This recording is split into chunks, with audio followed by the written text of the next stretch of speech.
Saudara-saudara kekasih di dalam Tuhan Yesus, kita bersyukur kepada Tuhan kita bisa bertemu lagi di dalam acara Renungan Harian GP Kris Pangkal Pinang. Sebelum kita bersama merenungkan firman Tuhan ini, mari kita berdoa lebih dahulu. Kita berdoa. Terima kasih ya Tuhan, hari ini kami kembali boleh bertemu di dalam acara Renungan Harian gereja kami. Kami mohon pertolongan Tuhan, Roh Kudus membuka hati kami untuk mengerti firman Tuhan. Pakailah hamba-Mu untuk menyampaikannya dengan jelas dan sederhana. Terima kasih Tuhan, kami serahkan waktu ini kepada Tuhan. Dalam nama Tuhan Yesus kami berdoa. Amin. Saudara-saudara kekasih, kita akan melanjutkan renungan kita mengenai riwayat Tuhan Yesus. Hari ini kita akan bicarakan mengenai Tuhan Yesus dibaptis oleh Yohanes Pembaptis. Nas yang mencatat peristiwa ini adalah di Injil Matius pasal 3 ayat 13 sampai 17. Sekali lagi, Matius pasal 3 ayat 13 sampai 17. Demikian firman Tuhan. Maka datanglah Yesus dari Galilea ke Yordan kepada Yohanes untuk dibaptis olehnya. Tetapi Yohanes mencegah dia, katanya, "Akulah yang perlu dibaptis olehmu, dan engkau yang datang kepadaku." Lalu Yesus menjawab, katanya kepadanya, "Biarlah hal itu terjadi, karena demikianlah sepatutnya kita menggenapkan seluruh kehendak Allah." Dan Yohanes pun menurutinya. Sesudah dibaptis, Yesus segera keluar dari air, dan pada waktu itu juga langit terbuka, dan ia melihat Roh Allah seperti burung merpati turun ke atasnya. Lalu terdengarlah suara dari sorga yang mengatakan, "Inilah anakku yang kukasihi, kepadanyalah aku berkenan." Amin. Demikianlah pembacaan firman Tuhan. Ini adalah peristiwa yang terjadi sebelum Tuhan Yesus muncul di depan umum untuk memberitakan Injil. Jadi sebelum Yesus memberitakan Injil di depan umum kepada orang-orang Yahudi. Nah, saudara sekalian, pada waktu itu terjadi suatu kebangunan rohani yang luar biasa di masyarakat orang Yahudi, yaitu Yohanes Pembaptis khotbah di padang gurun dan mengajak orang Yahudi supaya mereka bertobat, dan untuk menyatakan pertobatan mereka harus dibaptis. Dan di Alkitab kita baca orang-orang seluruh tanah Yudea itu datang berduyun-duyun datang kepada Yohanes untuk menerima baptisan. Bukan hanya masyarakat biasa saja, tetapi juga ada pemungut-pemungut cukai, juga ada prajurit-prajurit Romawi, bahkan juga ada orang Farisi dan orang Saduki. Dua kelompok orang yang boleh katakan masyarakat yang elit pada waktu itu. Nah, saudara sekalian, mereka datang mengaku dosa dan menerima baptisan dari Yohanes Pembaptis. Nah, pada waktu itu Tuhan Yesus datang dari Galilea, dari Nazaret, datang kepada Yohanes dan minta Yohanes membaptis dia. Mula-mula Yohanes Pembaptis menolak dia. Ya, sebab dia mengetahui siapa Yesus itu. Karena dia masih ada hubungan famili. Yohanes ini pasti dia sudah mendengar hal-hal tentang Yesus dari orang tuanya, yaitu Zakaria dan Elizabeth. Mereka tahu, Yohanes itu tahu bahwa Yesus itu adalah Mesias yang diutus oleh Allah. Oleh sebab itu, dia sendiri mengatakan, "Aku membuka kasutnya pun tidak layak." Bagaimana sekarang Yesus yang adalah Mesias mau menerima baptisan dia. Oleh sebab itu, dia mengatakan seharusnya akulah yang dibaptis oleh kamu. Kok kamu sekarang datang minta saya membaptiskan kamu? Nah, saudara sekalian, Tuhan Yesus menjawab, untuk sementara tidak apa. Ya, untuk sementara baptislah saya. Demikianlah. Biarlah kata Tuhan Yesus demikian. Biarlah hal itu terjadi. Karena demikianlah sepatutnya kita menggenapkan seluruh kehendak Allah. Jadi Tuhan Yesuslah yang merendahkan diri minta dibaptis. Saudara sekalian, barulah Mbak Yohanes mau membaptis Tuhan Yesus. Saudara, sesungguhnya Tuhan Yesus tidak perlu dibaptis. Kenapa?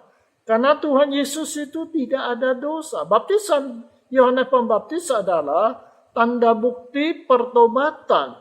Nah, Tuhan Yesus kan suci, tidak ada dosa.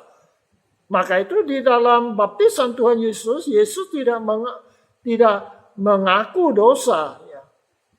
Memohon pengampunan, tidak ada.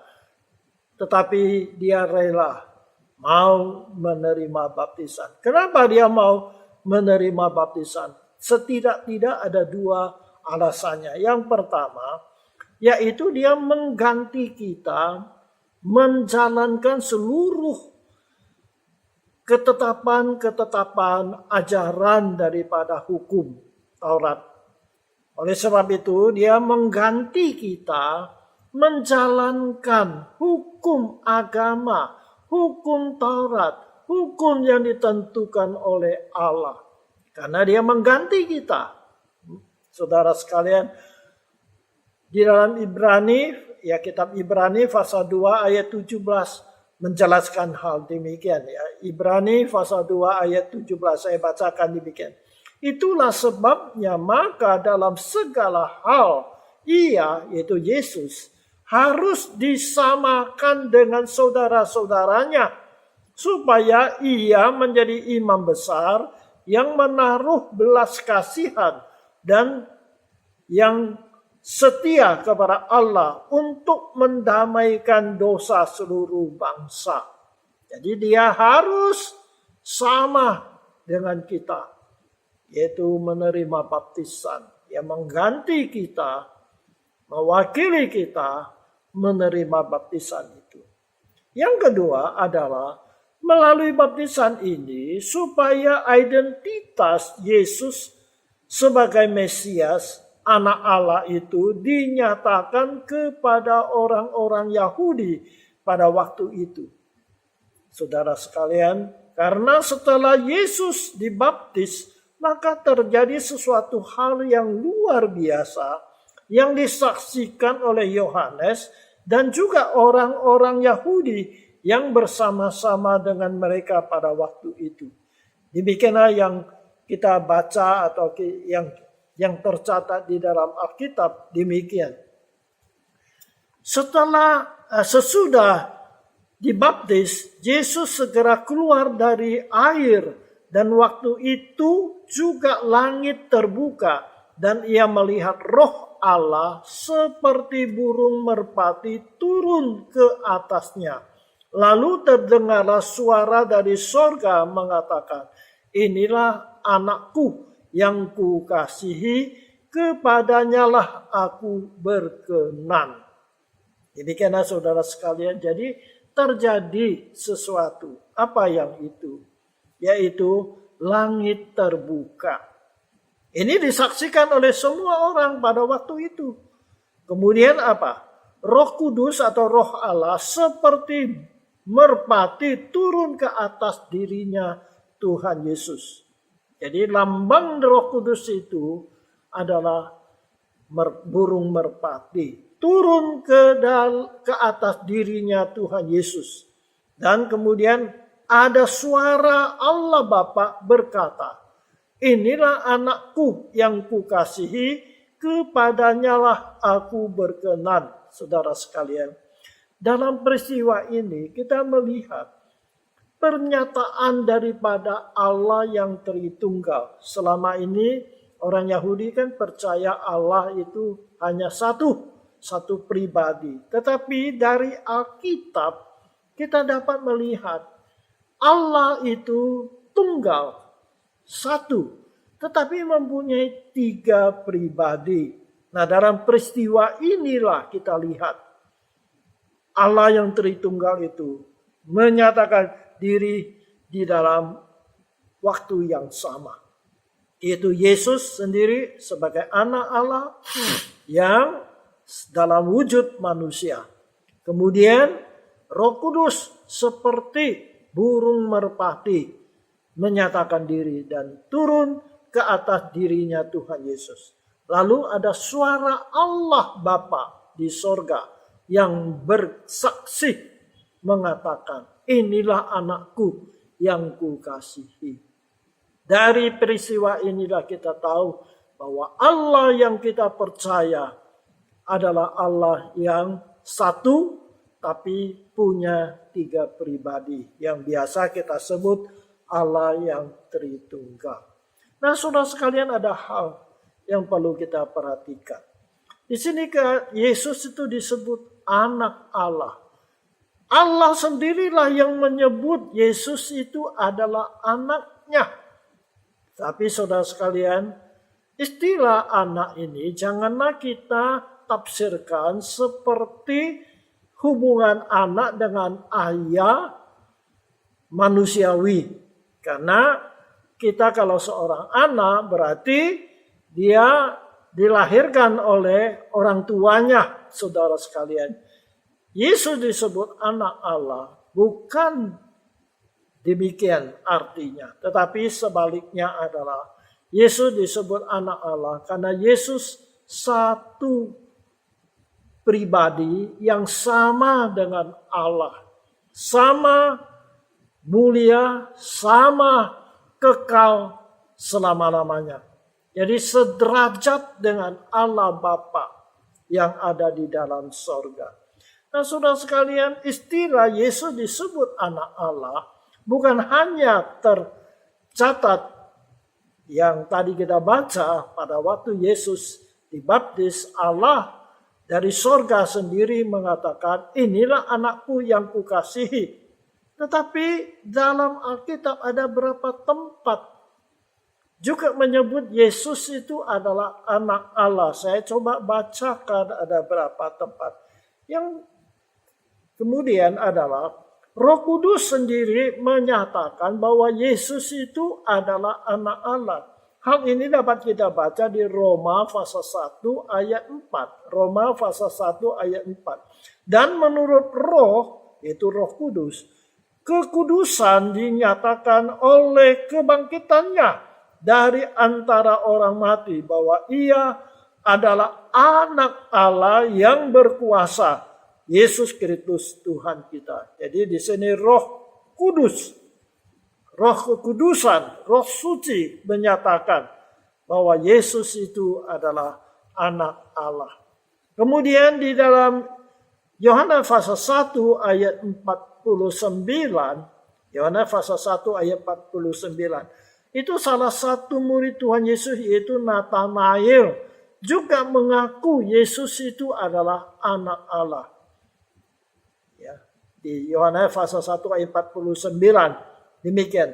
Kata Nathanael kepada Yesus, Rabi, engkau anak Allah, engkau raja orang Israel.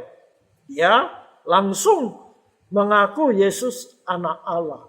Dan Yesus tidak memperbaiki ucapannya. Berarti Yesus mengaku bahwa dia adalah anak Allah. Dan yang keempat adalah Yohanes Pembaptis.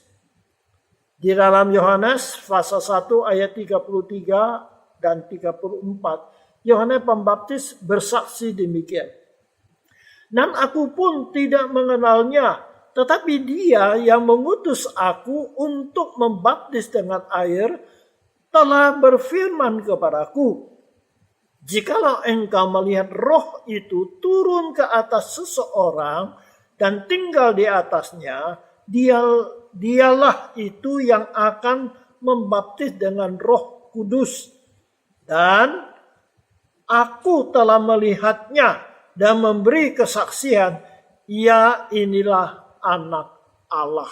Jadi saudara sekalian, dari peristiwa baptisan itulah Yohanes mengetahui bahwa Yesus itu adalah anak Allah. Karena dia sendiri mendengar suara Allah yang bersaksi bahwa Yesus itu adalah anak Allah. Jadi Yohanes Pembaptis sebagai salah satu saksi yang menyatakan bahwa Yesus itu adalah anak Allah. Kemudian adalah Marta, salah satu murid Tuhan Yesus, murid perempuan dari Tuhan Yesus. Dia juga mengaku Yesus itu adalah anak Allah. Yang dicatat di dalam Yohanes 11 ayat 27. Yohanes pasal 11 ayat 27. Jawab Marta, "Ya Tuhan, aku percaya bahwa Engkaulah Mesias, anak Allah. Dialah yang akan datang ke dalam dunia." Jadi di sini dia mengaku Yesus itu adalah anak Allah. Kemudian adalah komandan tentara Romawi yang memimpin penyaliban Tuhan Yesus. Ketika Tuhan Yesus digantung di kayu salib. Nah, komandan tentara Romawi inilah mengaku bahwa Yesus itu adalah anak Allah. Dapat kita baca di Markus pasal 15 ayat 39. Markus pasal 15 ayat 39. Waktu kepala pasukan yang berdiri berhadapan dengan dia melihat matinya demikian, berkatalah ia, "Sungguh orang ini adalah anak Allah." Ketika dia menyaksikan bagaimana Tuhan Yesus mati di kayu salib dengan tanda-tanda yang luar biasa, mau tidak mau dia mengaku Yesus adalah anak Allah. Saudara sekalian, komandan tentara Romawi ini sudah biasa memimpin pasukannya melaksanakan hukuman mati kepada penjahat-penjahat.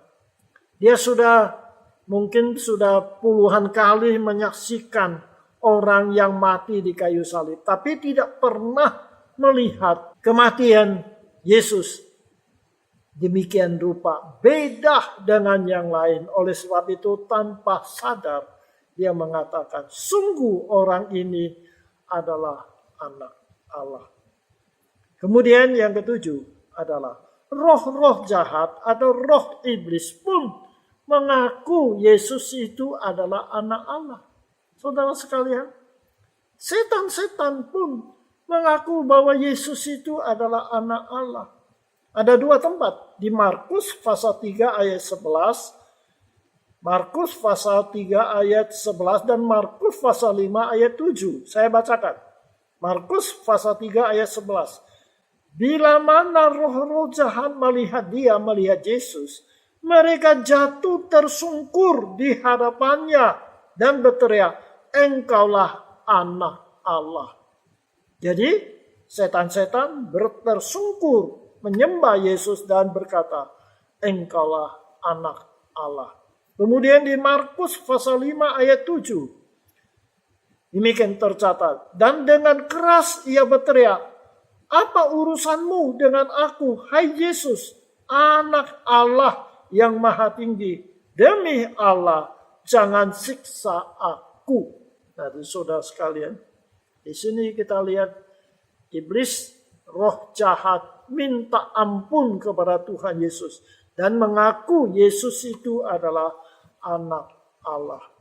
Kemudian yang terakhir adalah malaikat sendiri. Ketika malaikat datang kepada Maria memberitahukan bahwa dia akan mengandung melahirkan seorang anak, dan malaikat berkata kepada Maria bahwa anak yang dikandung yang akan dia lahir itu adalah anak Allah. Dapat kita baca di Lukas pasal 1 ayat 30 dan 3 sampai 32. Saya bacakan Lukas pasal 1 ayat 30 sampai 32. Kata malaikat itu kepadanya, kepada Maria, "Jangan takut, hai Maria, sebab engkau beroleh kasih karunia di hadapan Allah. Sesungguhnya engkau akan mengandung dan akan melahirkan seorang anak laki-laki, dan hendaklah engkau namai dia Yesus. Ia akan menjadi besar dan akan disebut Anak Allah yang Maha Tinggi. Dan Tuhan Allah akan mengaruniakan kepadanya takhta Daud bapa leluhurnya." Nah, saudara sekalian, di sini dengan jelas malaikat mengatakan Yesus yang akan dilahirkan oleh Maria itu adalah Anak Allah. Nah, saudara sekalian, dari peristiwa Tuhan Yesus dibaptis oleh Yohanes Pembaptis ini, setidak-tidak ada 3 hal yang bisa kita pelajari. Yang pertama, Tuhan Yesus mau merendahkan diri untuk menerima baptisan. Saudara, Yesus itu Allah pencipta langit dan bumi. Yohanes itu walaupun kita sangat menghormati dia, tetapi tetap dia adalah manusia berdosa. Tetapi Tuhan Yesus mau menerima baptisan dari Yohanes Pembaptis ini. Menyatakan Yesus mau merendahkan dirinya. Yang kedua, Yesus menerima baptisan adalah karena dia mau mengganti kita menjalankan seluruh hukum yang ditetapkan oleh Tuhan. Oleh sebab itulah dia mengganti kita mentaati hukum-hukum, peraturan-peraturan yang ditentukan oleh Allah sendiri. Saudara, di sini kita belajar dari Tuhan Yesus. Ya, dia adalah orang yang sangat teratur, dia sangat taat kepada hukum-hukum agama pada waktu itu. Ya, walaupun dia adalah Allah yang menjadi manusia, tetapi dia tidak meninggikan dirinya. Dia merendahkan diri, mau taat kepada aturan-aturan yang ditetapkan oleh manusia. Oleh sebab itulah dia mau menerima baptisan. Dan yang ketiga adalah Tuhan yang kita percaya adalah Tuhan yang Tritunggal. Dari baptisan Tuhan Yesus ini, ketika langit terbuka, ketika Roh Tuhan turun ke atas dirinya, ketika Allah bersaksi dari sorga mengatakan, "Inilah anakku yang kukasihi." Kita lihat pernyataan Allah yang Tritunggal. Dan Yesus itu disebut Anak Allah. Kiranya Tuhan menolong kepada kita supaya kita lebih mengenal Yesus kita. Dia bukan hanya manusia yang pernah lahir di Palestina, tetapi dia adalah Allah yang Tritunggal, yang datang ke dunia, dan dia disebut Anak Allah. Kiranya Tuhan menolong kita. Kita punya juru selamat yang luar biasa ini. Amin. Mari kita berdoa. Terima kasih Tuhan Yesus, kami bersyukur Engkau telah datang ke dunia, lahir menjadi manusia. Engkau rela mentaati segala peraturan, ketetapan-ketetapan yang ditentukan oleh manusia untuk menyembah Tuhan. Terima kasih Tuhan. Kami berdoa supaya kami belajar dari Engkau, sehingga kami mau belajar rendah hati. Terima kasih Tuhan. Kami bersyukur karena Engkaulah yang telah mengganti kami mentaati segala hukum Taurat. Terima kasih Tuhan Yesus. Engkau adalah Allah yang Maha Kuasa, Maha Mulia.